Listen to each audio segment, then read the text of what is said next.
आपकी dictation start होगी 5 second बाद।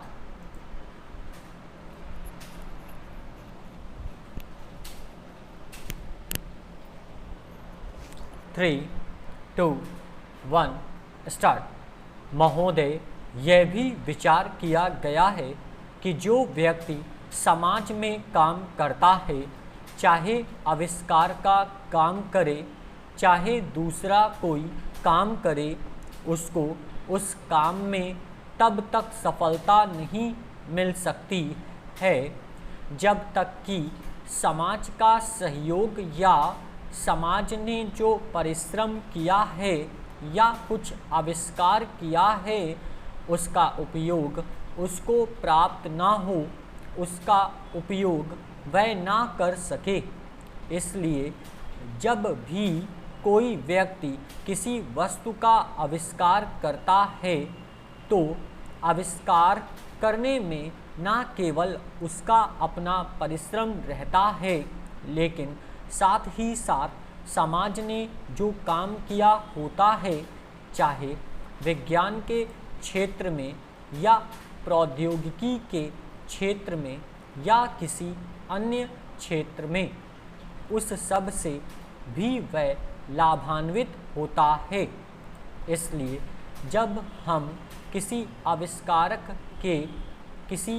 आविष्कार के अधिकार की रक्षा करना चाहते हैं तो उसके साथ साथ यह भी विचार हमारे दिमाग में आता है कि व्यक्ति ने समाज की सहायता से आविष्कार किया है, उस समाज को भी उसका फल अधिक से अधिक मिलना चाहिए।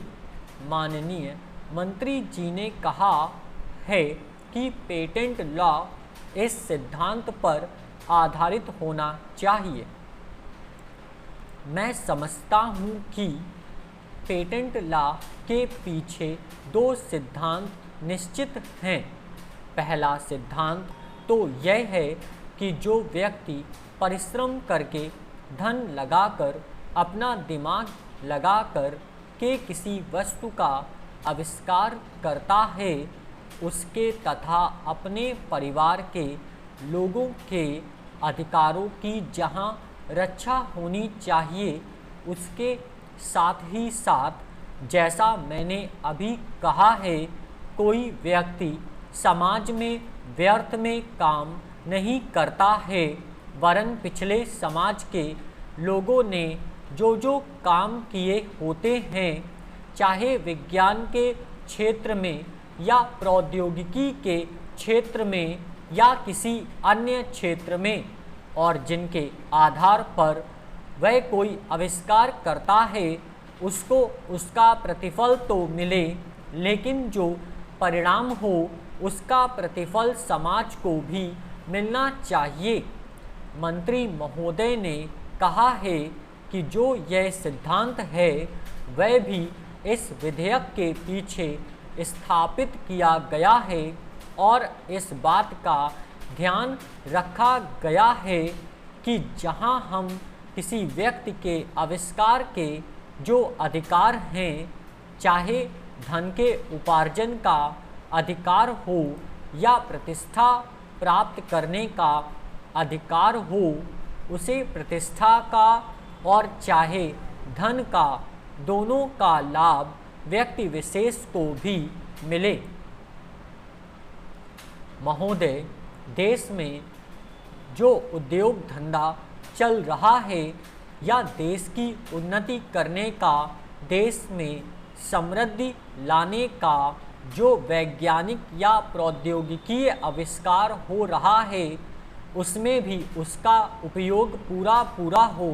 यदि ऐसा हो तभी मैं समझता हूँ कि हमारी पेटेंट प्रणाली सफल सिद्ध हो सकती है। यह प्रश्न उठ सकता है कि किस सीमा तक व्यक्ति के अधिकार की रक्षा की जाए और किस सीमा तक उसके अधिकार का हनन किया जाए, ताकि समाज का अधिक से अधिक लाभ हो, समाज उसका अधिक से अधिक उपयोग कर सके। एक दृष्टिकोण जो इसके पीछे है हमें इस बात का अभिमान है कि हम 101 करोड़ हैं। हमारी कई जातियाँ, कई धर्म, कई भाषाएं और कई प्रकार के रीति रिवाज हैं।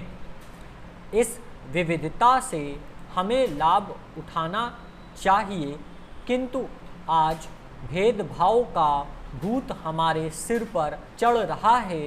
भारत को स्वतंत्रता मिली है, इसका अर्थ यह होना चाहिए कि गरीबों की सेवा के लिए आज तक हमें जो सुविधा उपलब्ध नहीं थी वे मिली हैं। जिस प्रकार भरत ने अयोध्या के राज्य को राम का समझकर सेवक वृत्ति से राज्य का काम संभाला था, उसी प्रकार हमें समझना चाहिए कि राज्य गरीब जनता का है और उसके नाम पर उसके संरक्षक बनकर हमें उसको चलाना है। अब गरीब को ऐसा अनुभव होना चाहिए कि हर एक उसकी सेवा में लग रहा है। सूर्य के उदय होने पर धनी गरीब सबके घरों में प्रकाश पहुंचता है। ठीक उसी प्रकार स्वराज का लाभ सबको एक समान मिलना चाहिए। इसका सुख धनी निर्धन सबको बराबर मिलना चाहिए। जनता को हमने वचन दिया था कि स्वराज मिलने पर हम आपके दुख दूर करेंगे।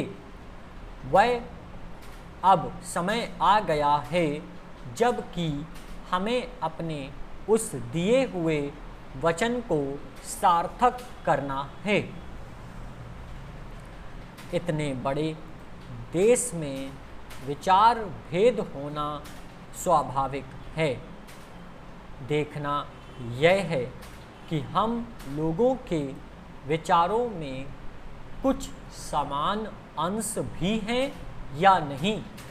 यदि हैं तो समान कार्यक्रम बनाइए। इस प्रकार कार्य करने से हमारे भेदभाव कम होते होते एक दिन मिट जाएंगे और अच्छी बातों का अपने आप उदय होने लगेगा। अगर उसी प्रकार भेद स्थापित करने का प्रयत्न किया गया तो लोग सत्ता के पीछे पड़ जाएंगे और स्वराज प्राप्त होने का आनंद हम लोगों को नहीं मिल सकेगा। आप सभी को इसकी PDF हमारे व्हाट्सएप ग्रुप या टेलीग्राम ग्रुप पर उपलब्ध होंगी।